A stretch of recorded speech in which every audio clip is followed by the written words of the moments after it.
Hello, I'm Catherine Townsend, President and CEO of the Trust for the National Mall, and I'm truly honored to welcome you here today to this monumental conversation on the road to 250. It's part of our ongoing series exploring the history, stories, and symbolism of the National Mall. Today's gathering is especially thought meaningful. On this day in 1793, the first cornerstone of the United States Capitol was laid, an extraordinary promise for our young nation. Just 2 years earlier, in 1791, Maryland and Virginia, newly admitted to the Union, ceded the land for the District of Columbia.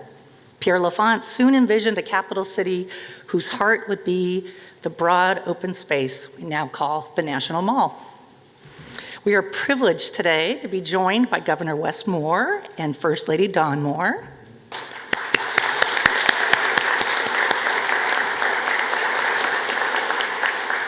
Governor Glenn Youngkin and First Lady Suzanne Youngkin.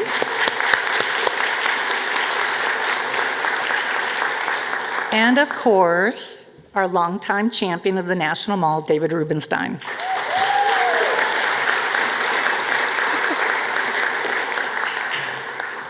The Trust is proud to be the nonprofit, nonpartisan, philanthropic partner of the National Park Service, dedicated to restoring, preserving, and enriching the National Mall and President's Park, the White House grounds. Just yesterday, on Constitution Day, we launched the National Mall Gateway, a first-of-its-kind digital and on-site civic learning platform connecting students, educators, and the public to its history and guiding principles, its landmarks, and the historic events that have shaped our nation. So you see a little card, check it out. It's on your table in front of you, and check it out. This new platform transforms America's most iconic public space into a dynamic civics classroom, inspiring generations to learn, engage, and grow as informed citizens, one of the greatest callings of our time. Please take a moment, I just said it again, take a moment, check out the QR code, and explore and let us know what you think. It is indeed a busy and exciting week for the Trust. Tonight, we also host the Congressional Pickleball Match on the Mall at 12th Street with 15 members of Congress from both sides of the aisle. And this weekend, we welcome 900 players and thousands of spectators for our third annual National Mall of Pickleball presented by Humana, celebrating unity through one of America's favorite sports. As we look ahead to the 250th anniversary of the Declaration of Independence, approaching in 2026, our mission takes on new urgency. We invite you to learn more about our monumental moment, the campaign for the National Mall, and join us. I want to thank today's generous sponsors, With Honor Action,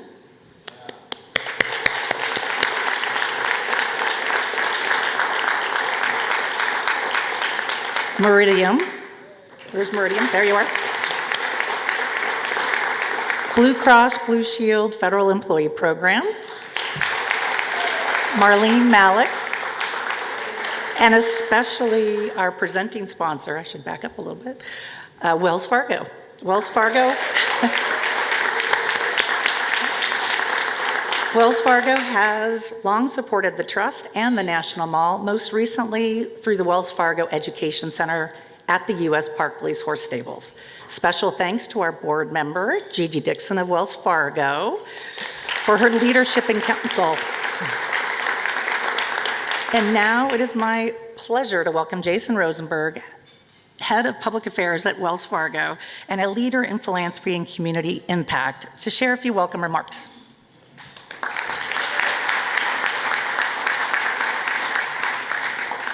Well, good afternoon, and thank you, Catherine. Thank you for joining us today. And one correction, it's the Honorable Gigi Dixon when we're around her, so want to make sure that we have that correct here. Wells Fargo has been proud to be a longtime supporter of the Trust for the National Mall. It began shortly after its inception and has been going for many decades. We're honored to help bring the new U.S. Park Police Horse Stables Education Center to the mall, between the Lincoln Memorial and the Martin Luther King Jr. Memorial. And we're also continuing proud to have our senior leaders like Gigi serve as the secretary of the board in an important position. Now, the National Mall truly is America's front yard. It's what showcases what makes our country great: unity, freedom, democracy.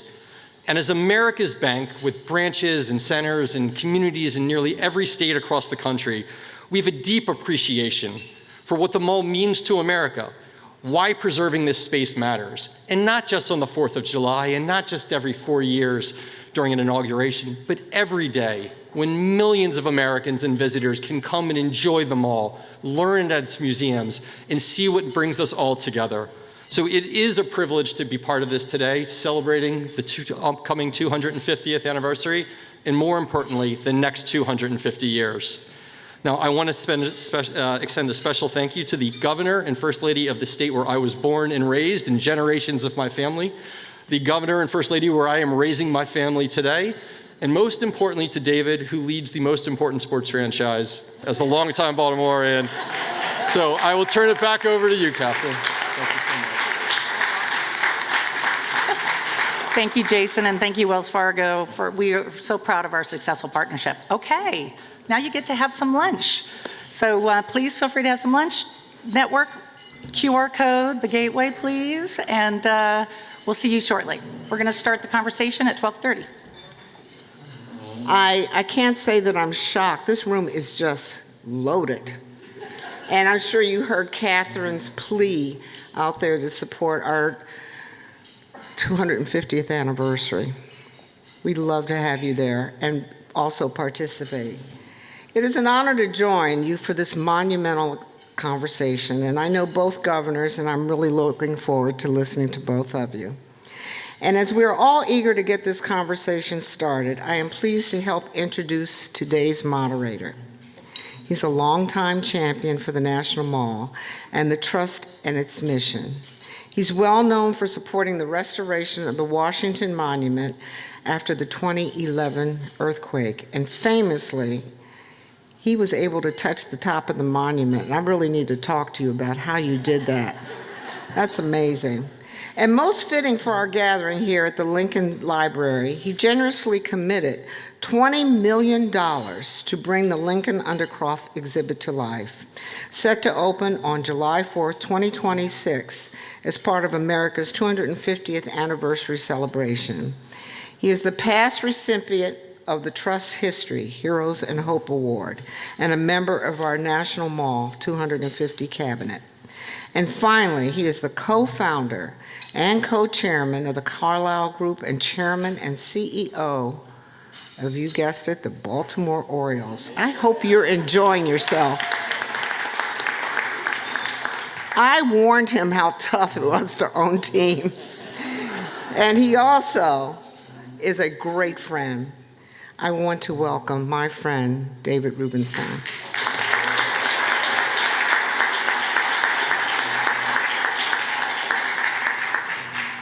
Sheila neglected to mention that her involvement in the mall is quite impressive as well.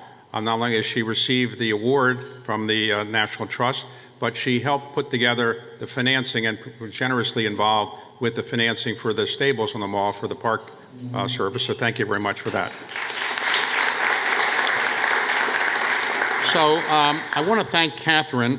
Catherine Townsend has been the indefatigable leader of the National Trust for quite some time. And I think at the time I told her when she was thinking about the job not to take it, it's an impossible job. I was proven wrong many times because she's done a spectacular job and has raised more money than anybody thought would be possible. And the hardest thing she's done, though, is to get 2 governors and 2 first ladies to show up at lunch at the same time. And that's a very difficult thing to do, as all of you probably can imagine. So I want to thank Catherine for her indefatigable effort on behalf of the National Trust, and thank you for bringing this together.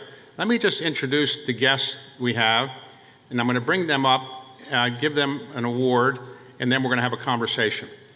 So let me start with my former business partner, Glenn Youngkin.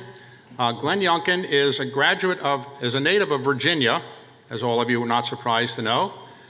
He was a basketball star and recruited by Coach K, to play at Duke University, where Glenn's father had been a rebounding champion.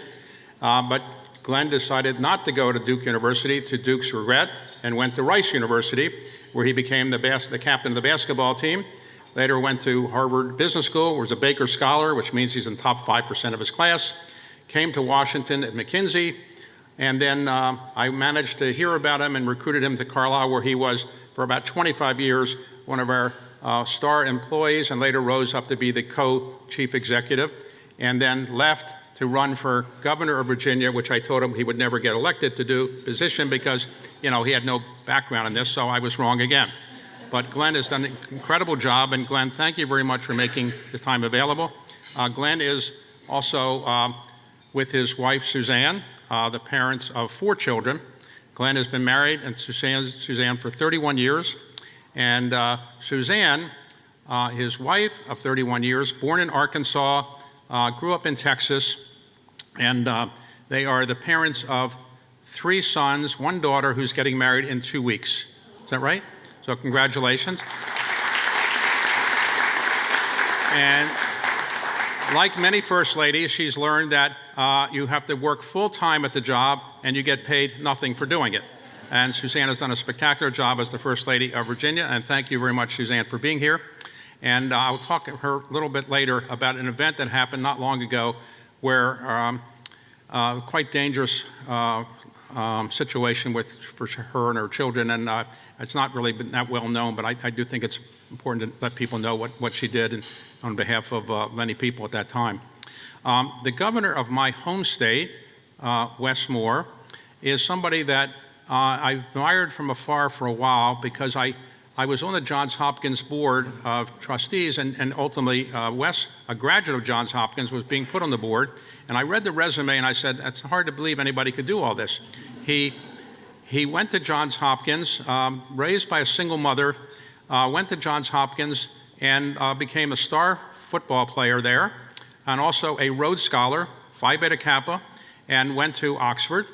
And after Oxford, he volunteered to go into the military. Very often, people who are Rhodes Scholars say, well, I can coast through life. I don't have to go into the military, in combat as well, not just go into the military. Went into combat in Afghanistan and risked his life on many occasions, for which he's won the Bronze Medal, Bronze Star. Thank you. But as if that wasn't enough, he also was a White House Fellow. And after he finished his White House fellowship, as he was finishing it, he came to see me, and I said, look, the highest calling of mankind is private equity. Go into private equity. But he said, no, I want to do something more important in life than private equity. I said, what could there possibly be more important? But ultimately, he went to New York and was involved in a philanthropic project for quite some time, the Robin Hood Foundation. He was the president and CEO of it for quite some time. Came back and was elected governor in his first foray into politics. And I remember telling people that he had no chance of getting elected governor because he hadn't run for anything before. So my prognostication is not very good, either Glenn or the governor of Maryland. His wife, Dawn, is a native of New York, but she went to the University of Maryland, and that gave her Maryland bona fides. And she and the governor have been married for 18 years. They have 2 children, and they are indefatigable supporters of Maryland as well, and indefatigable supporters of the best baseball team in Maryland. So thanks to the governor for that. And I was just, I'd like to call up, if I could, the first ladies, I could, and just give them our award, and you could bring it to me, and I'll give it to them. So, okay, can we bring it over? Okay. Okay, so let me just, I'm going to drop it? No. All right. So this is the award that we give out to our most valued supporters of the mall, the History, Heroes, and Hope Award, and it's presented today on behalf of the Trust for everything you've done to support the mall and to support the whole region. And I want to thank both of you for what you've done. Let me give you, Dawn, yours, and ask you if you make a few comments. And then, Suzanne, if you'd like to say something as well, let me give you yours, okay? All right, do you want to say a word or two about anything? I won't spoil the great panel we're going to have, but I would just like to say thank you, David. Thank you, Catherine. Thank you to each and every one of you who have supported this historic and most tremendous effort for our country. I feel very grateful, along with my husband, to be here with all of you and to receive this amazing award. Okay, thank you.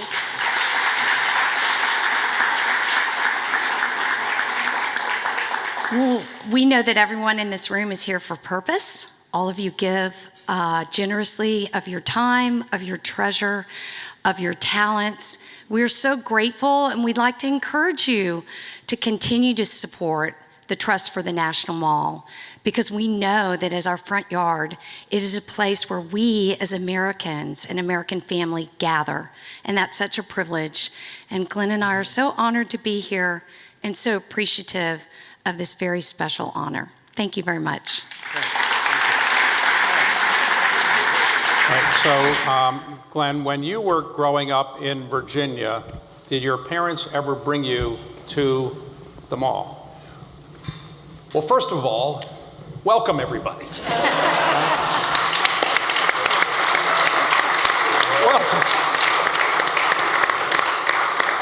And I want to add my thanks to the great comments from both the First Ladies, to all of you for supporting the National Mall. America's front yard is really important, not just to Washington and not just to Maryland and Virginia, but to our entire nation and the world. And so the fact that all of you are willing to come together, not just to support it, but more importantly, to celebrate it, that's what today is all about. And so thank you, thank you, thank you. So David, one of the joys of growing up in Virginia is we are steeped in America's history all the time, all the time. And one of the great gifts is in elementary school and particularly in middle school, most of Virginia students get a chance to come to Washington, D.C. and visit not just our heads of state and places where government is housed, but the National Mall. And when I was in what is now middle school, we took that trip. And I remember that trip like it was yesterday. I remember it because we had not the best lunches, which is something that every 12 or 13-year-old's really focused on. But I remember the impact that it had on me because I had a chance to see all of the great historical leaders, to see the great museums that told our nation's history. But on top of that, I had a chance to see it all in one place. And that's what's so exciting. So you did come here? We did. Okay. So, equal time, did you come here as well? Ever? Your mother ever bring you here? You know, I actually did not spend a whole lot of time in the mall, honestly, coming up. My appreciation for the mall really did not start until I got older.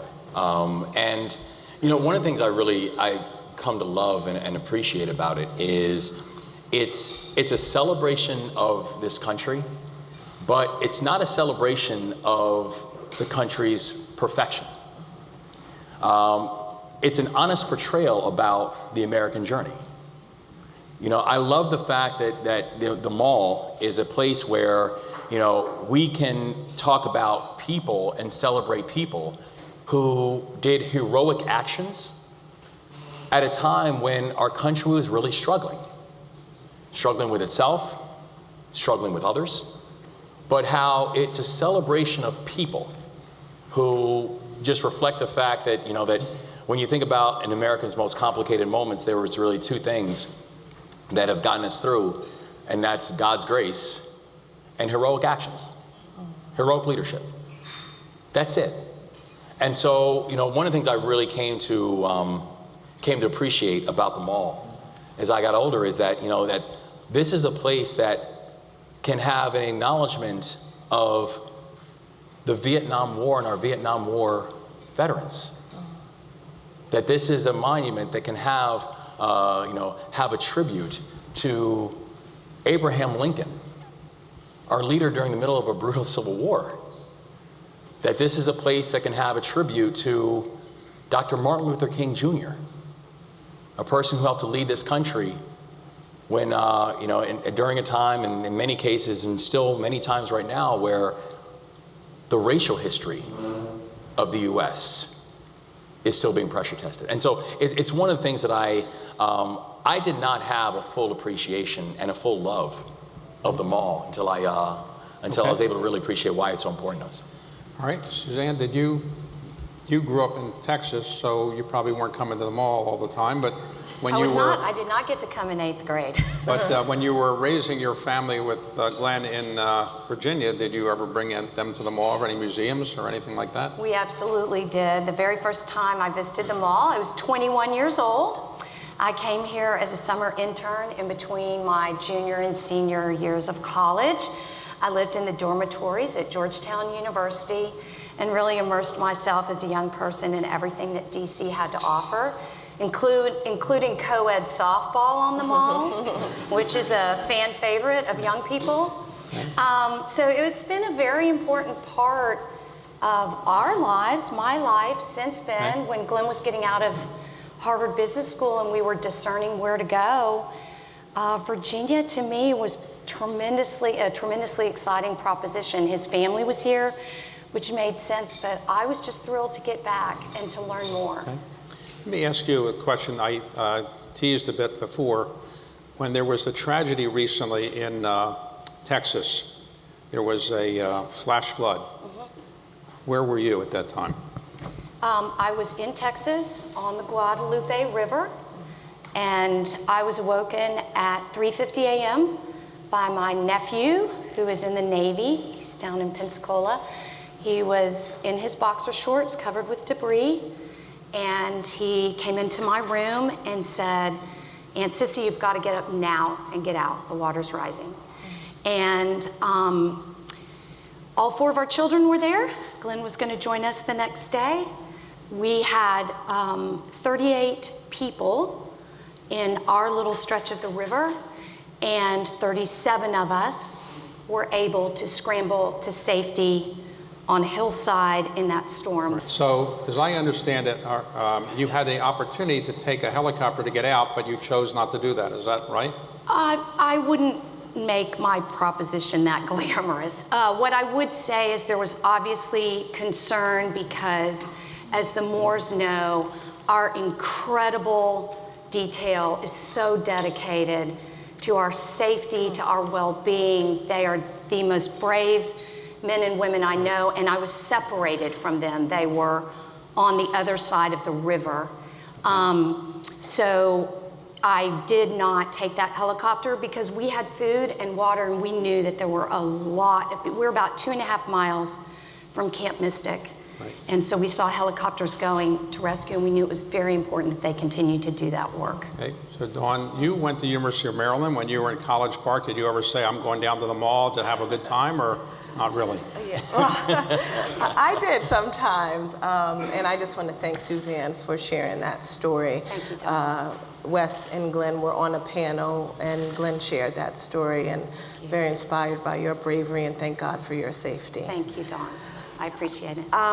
So I grew up in Queens, as you shared, and I remember calling my cousin when I was deciding what college I was going to go to. And she said, well, if you want to be involved in public service, you need to be in the DMV.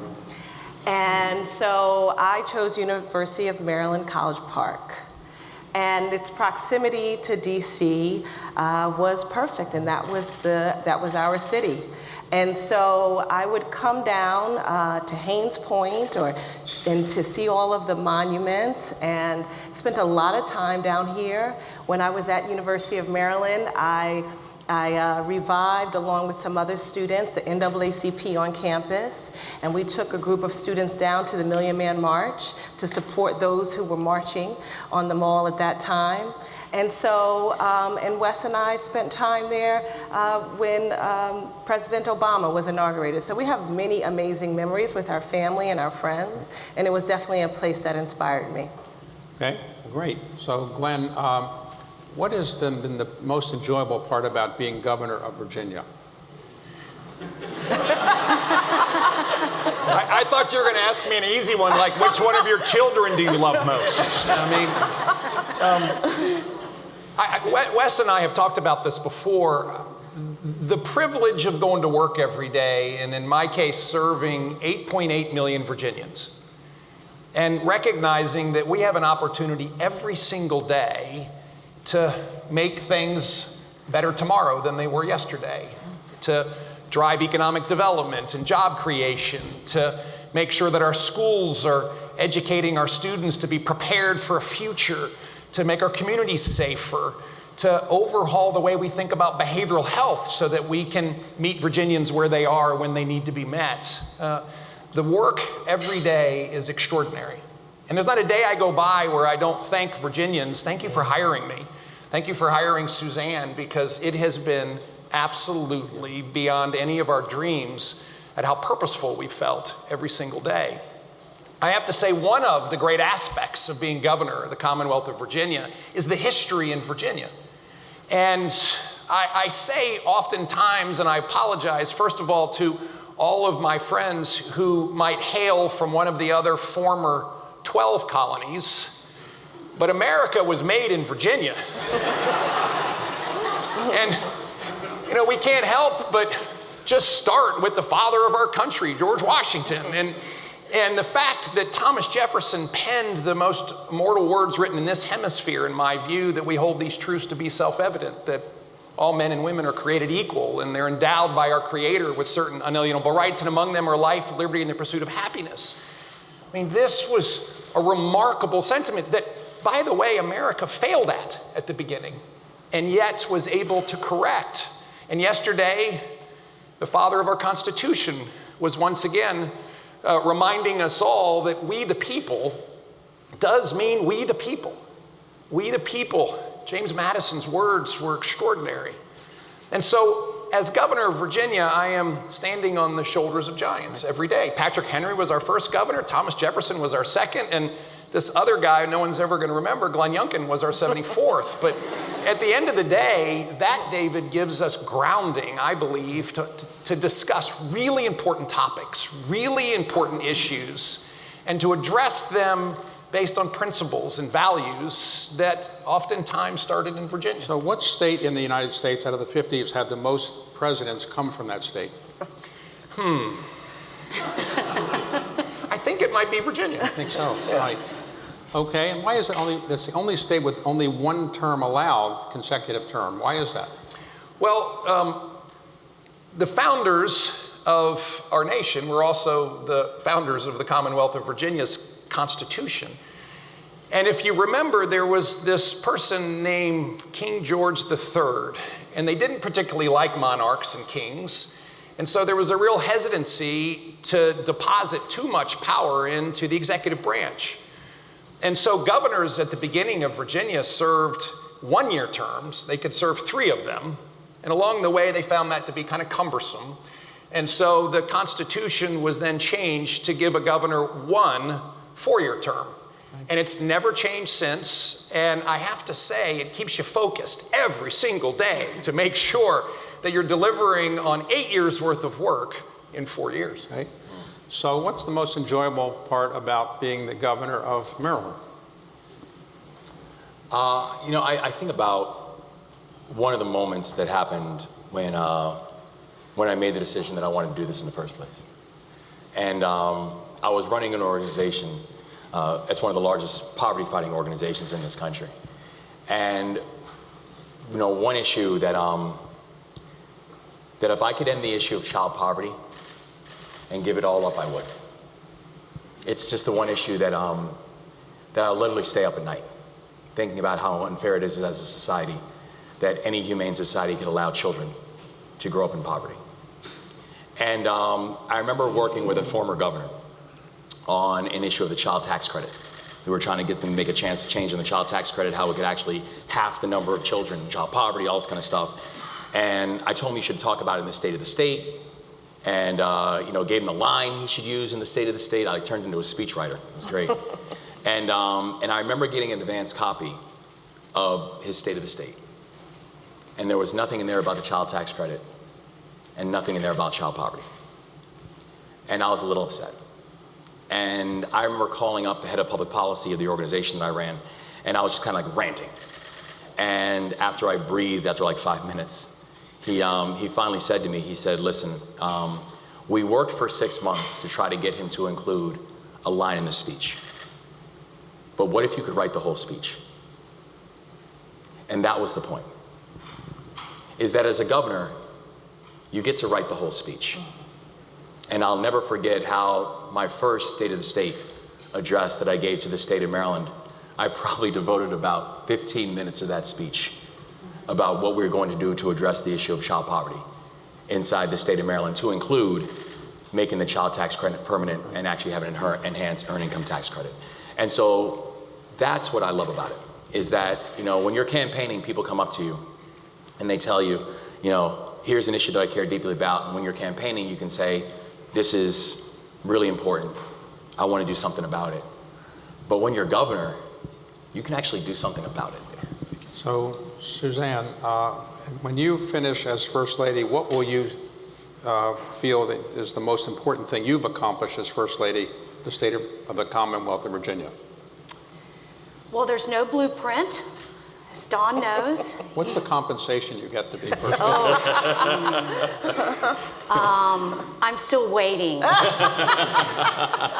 to see what I get in January. Thanks, David. Thanks for that. That's great. Yeah, it's going to be exciting. Yeah, Good idea, Susan. Yeah, good idea. No, you got to wait some years. Yeah, no, there is no blueprint. I don't think there's any right or wrong. I think knowing the First Ladies like I do, we have the distinct privilege of socializing with one another, of getting to advocate on issues together through the National Governors Association and through other organizations. I think our paramount job is to make sure that these gentlemen can do their paramount job.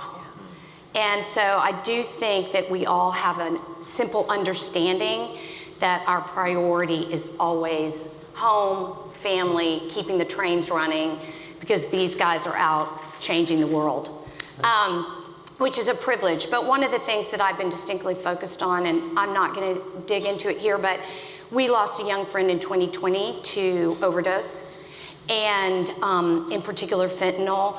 Fentanyl is a plague of our moment in time.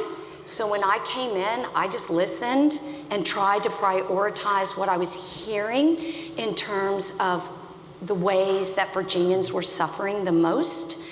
And substance use disorder, mental health, and behavioral issues was something that in particular was a problem for our children. So we dug in there, and very proud of the work we've done, and we've seen not only our overdose death rate decrease substantially, but we've been working tirelessly to make change so that people do have access to the care that they need. David, if I could. Sure. Suzanne is incredibly humble. She jumped into fentanyl with not just both feet, but with everything she had. She organized our public safety secretariat. She organized our education secretariat. She organized our health and human resources secretariat. And we went to work under a banner of "It Only Takes One." We used legal routes. We pleaded with children. We supplied them with naloxone so that they would have an antidote. We educated parents, and the work that she did was just absolutely foundationally impactful. And I will say Virginia has now led the nation in reducing fentanyl overdoses at 45% reduction over the course of the last year. And so you deserve Dawn, what would you say you're most proud of having achieved so far as First Lady, and what are you're planning to do going forward? Well, as Suzanne said, you know, we, I think, have the privilege to make this job what we want it to be. And I see myself as, and the office of the First Lady, in service to the governor's office. And my husband ran on the what he learned in the military, which was to leave no one behind. And so when I think about the planning of what we do in our office and the work that we do, I always have that at the forefront, because it is no longer just a campaign line or a slogan. It has become the governing philosophy of the Moore Miller administration. And so I have done work that I'm very proud of around military families. I was the first lady in almost 20 years to testify before the General Assembly on the importance of hiring our active military spouses, because they were the ones who were often, highly qualified and moving around, serving our country, serving our state, but often not being able to find jobs that fulfill the work that they are able to do. And I love the ability to take our cultural experiences. David, you and I have worked on the second leg of the Preakness together. And it is something that in Maryland, the equestrian industry is a $3 billion industry in Maryland. And so that is one of our crown jewels. And I was excited to work alongside so many people with that great initiative. And then I care deeply about women's economic empowerment. I've done much work around that. Arts and culture. We have taken our governor's mansion and turned it into a place that is representative of all Marylanders. So I'm very proud of the work that we have been able to do. Okay. Glenn, you will not be governor in next July, I think, right? You'll be termed out. But what are you doing to help the Commonwealth of Virginia get ready for the 250th anniversary? Any thoughts about what you are doing or anything connected to the mall? Well, once again, Virginia sits in a rather advantageous place. So much of what we're celebrating did happen in Virginia. And so we actually started our effort 3 years ago. And the Virginia 250 initiative came together with an enormous amount of support. We actually funded into it from the General Assembly. We put together a world-class staff, actually chaired by Carly Fiorina, and we went to work. 3 years ago, Virginia hosted in Williamsburg the first national A Common Cause for All convention, very much like Virginia did back in 1774. We came together because we thought it was really important to make sure that other states were doing the same type of preparation. And lo and behold, in our second, which was last year, we had more states. And this past year, we had over 40 states participate in this Common Cause for All. It is underpinned by a statewide effort to engage every Virginian, a statewide effort to educate every Virginian, and a statewide effort to inspire every Virginian in what this anniversary really means. This celebration is far more than fireworks and tall ships. Although I love fireworks and I love tall ships, and they're going to sail from Baltimore Harbor into Chesapeake Bay Harbor at one point. But this moment for us as a nation is a moment we cannot let pass without reminding ourselves the foundational principles that led to the formation of this greatest country on earth. And we can't allow this moment to pass without engaging particularly this next generation fully so that they too can understand that. We have a massive education effort underway.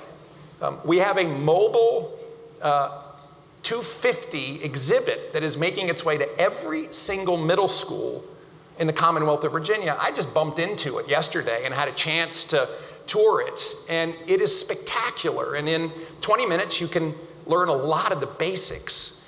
We have had essay writing contests from our middle school students and high school students on what freedom means to you.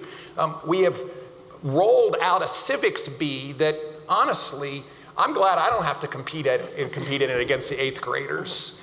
We have events in every jurisdiction across the Commonwealth of Virginia.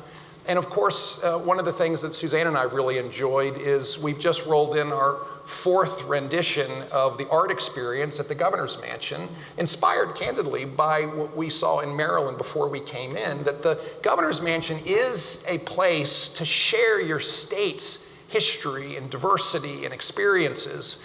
And so we have a patriotic exhibit now, which really brings to life Virginians celebrating America.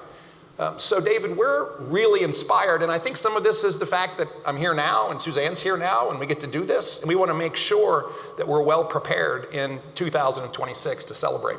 Okay, Governor, you will still be in office in July of next year. What are you doing to prepare for the 250th and any connection to the mall? Yes, there is going to be a connection to the mall, and we want it to be something that for every single Marylander, that they feel welcome and seen and heard in this entire process. You know, one of the first things that we did after I became governor was realize that this was going to fall under our watch. And we knew this was something we were going to take very seriously, and so created the Maryland 250 Commission. In fact, my friend Michelle Johnson, serving as chair, is doing a remarkable job. And really is bringing an idea that this is not just going to be a celebration of the what, but a celebration of the who and a celebration of the how.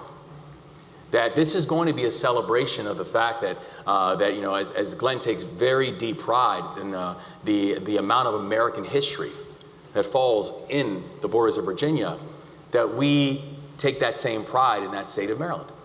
That, you know, the state of Maryland is where Francis Scott Key wrote the Star-Spangled Banner.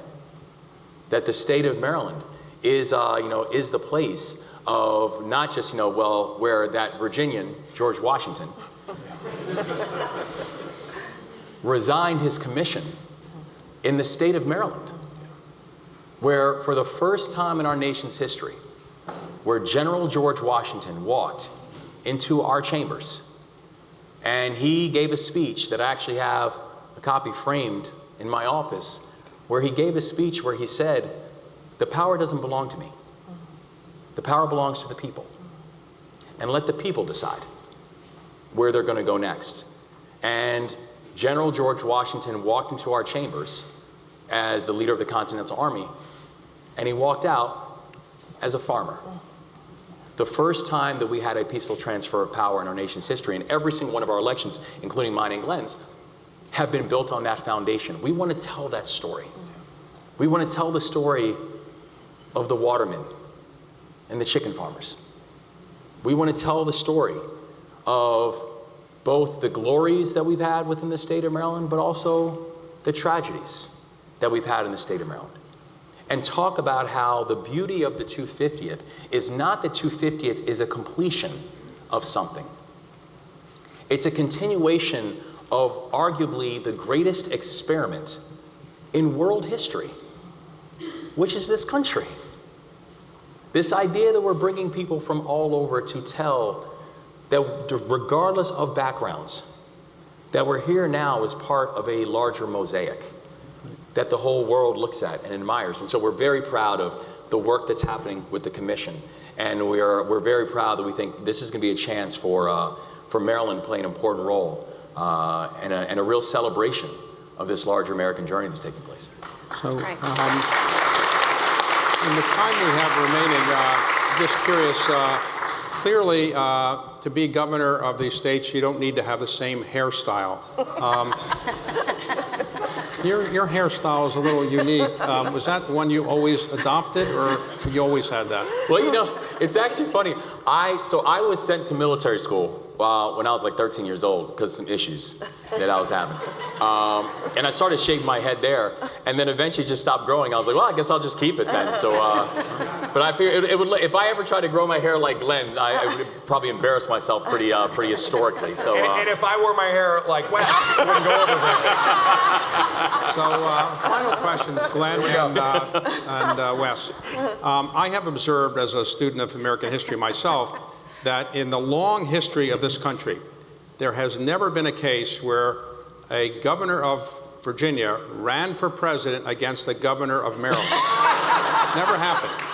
Do you think that's a precedent should be broken at some point, or you haven't thought about it? Well,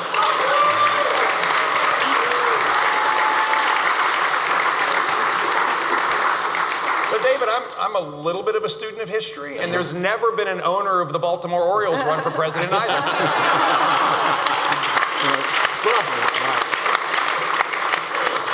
can I say just very briefly? Actually, I think this really does, even this moment kind of does symbolize the pretty amazing journey of this country. Because if you think about it, think about where the founders and the originators, their idea that we would have a celebration of America's 250th with, a governor who'd never run for office before in his life, with a Jewish kid from Baltimore who has become one of the great philanthropists of his time, of a kid who grew up from an immigrant single mom who became the first black governor in the history of their state. Like, to think about what this means in celebration of a 250th of this country, this really is a pretty remarkable moment. Okay. So I don't think we can... David, if I could. Glenn? And what you see is actually true. Wes and I do a lot together. Yeah. We co-chair things together. We work on important topics together. We don't agree on everything, but we work together. And I think we're at a moment in our nation, particularly with the horrific events of last week, to remind ourselves that it is the foundational principles of this nation, foundational principles that were written down but had to be won and defended, foundational principles that each generation inherits from the previous and has to take forward.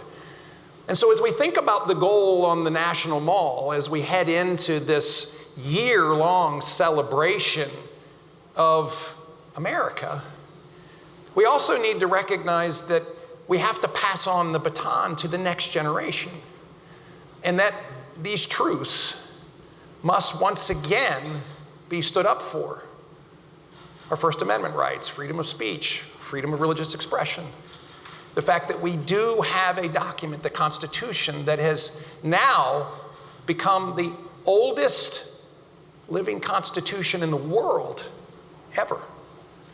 This is America, and why Wes and I, and I think our spouses and David were so excited to join you today, to join you in an effort to bring America together, to bring America to a place, the National Mall, that's more than buildings. It's a place that events happen that formed history. Dr. Martin Luther King Jr.'s I Have a Dream speech changed history. Inaugural speeches, we may each have our own favorite. I still love Ronald Reagan's speech in 1981. Moments where we as a nation expressed ourselves. And finally, a mall that stands as a place of gathering today, whether it's pickleball or softball or walks or runs. This is why this space is so important, and it's why I believe the work that you all are doing, supported by people all over the country and the world, is so important. And so I just want to again reiterate a thank you to all of you for caring deeply for America, caring deeply for helping all Americans and everyone from around the world understand what we stand for. And I cannot wait to be standing among you next year on July 4th, 2026, celebrating the 250th anniversary. Thank you very much. Thank you. Thank you.